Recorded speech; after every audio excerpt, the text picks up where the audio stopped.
The centrally located service park was located at the Ganzi Secondary School, but before they enjoyed all the action happening on their doorstep, the students gathered in the school hall for a rousing morning service.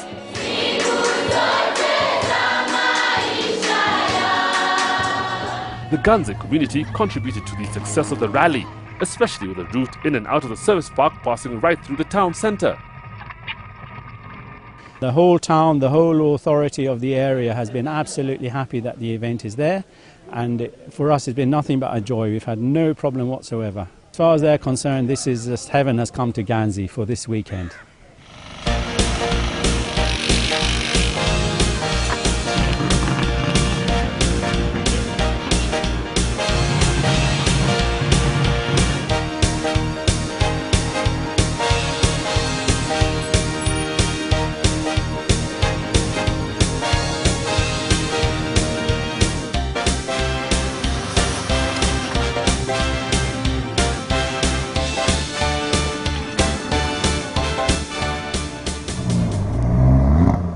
With so many cars littered along the route and the tail enders delaying the rerun of the stages, the cars were held back whilst the rally officials worked on the logistics.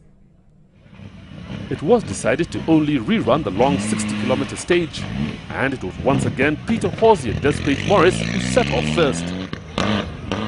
The two Ugandan drivers still running were both in the top 10, both running without problems. They had come to terms with the Kenyan conditions, and with each passing stage were beginning to make an impact. Nasser Mutebi and Bashil Mbogo found the sandy conditions hard going, but still maintained a consistent pace throughout the event. We don't have sandy places in Uganda. The terrain is completely different, and the mediums have changed. The maxis are fast, so really it's a good feeling anyway. As the newly crowned Uganda national champions, their priority was to finish, which they did in fine style, climbing 4 places on the last stage to come 10th. Ronald Sebuguzi and Omar Mavania are well known back in Uganda for their cut and thrust approach to each rally they enter. But they were off their usual pace, preferring to be cautious and safe. Are you finding it very different from rallying in Uganda? Yeah, these people is not care about on his vehicle because he's rich. Anytime, even if he break anything, he know he can put. But for us, we are taking easy. They were fastest of the foreigners, and coming 6th overall placed them well amongst Kenya's best. Asad Khan and Elodie Sampere were so confident in having their own notes to follow that they found they could drive much quicker without having to be hesitant. They beat their earlier time over the stage by a whole minute to finish 7th overall. Peter Horsey and Despate Morris knew it was going to be difficult to improve on 3rd. But with only 60 kilometers of the rally left, they had nothing to lose. They were dealt a cruel hand when halfway through the stage they punctured, dropping them to 5th. With the times so close, none of the frontrunners could back off, and the concentration over the 60 kilometers, combined with the coast temperatures, was exhausting. Azar Anwar and Julius Gige are old hands at endurance rallying, and as long as the car held together, they stood a good chance at a podium place. With Horsey puncturing, they moved into 3rd, but then Tundo stormed past and they were back to 4th. Carl Tundo and Tim Jessup had started the stage in 5th, and if they were to improve on this, they had no option but to go for the stage win. They flew through the stage, pushing as hard as they dared, even punishing the car over the rough.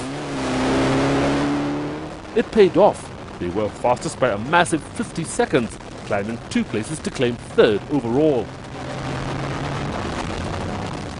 No, but it was an awesome route, and we really enjoyed it. In the last 2, it really clicked.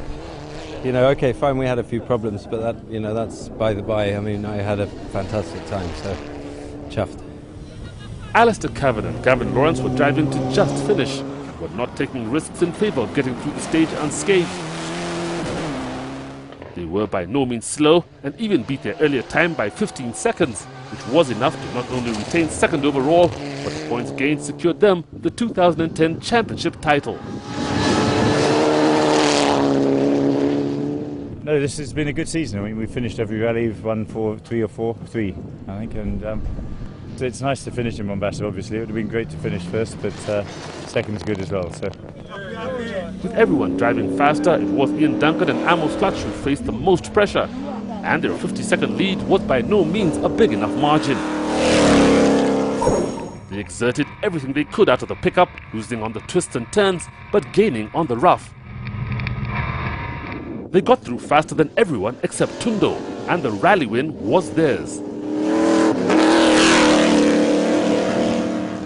After 5 podium places, Ian Duncan and Amos Clutch have at last proved the pickup is a winner. So you always need good luck on a rally, so we had good luck, but it was kind of tricky and long, and so it probably is more suitable for us, this rally. But Ian, it's a long time since you've had a win. You must feel chuffed. I don't even remember when it was.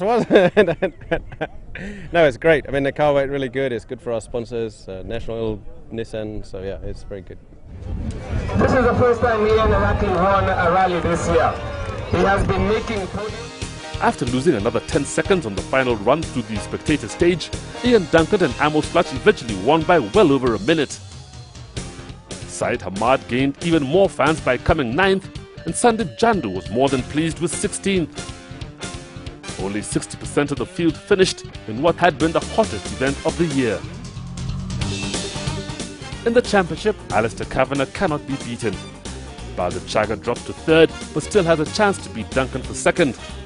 With the points so close, either Carl Tundo or Peter Horsey can still claim 4th.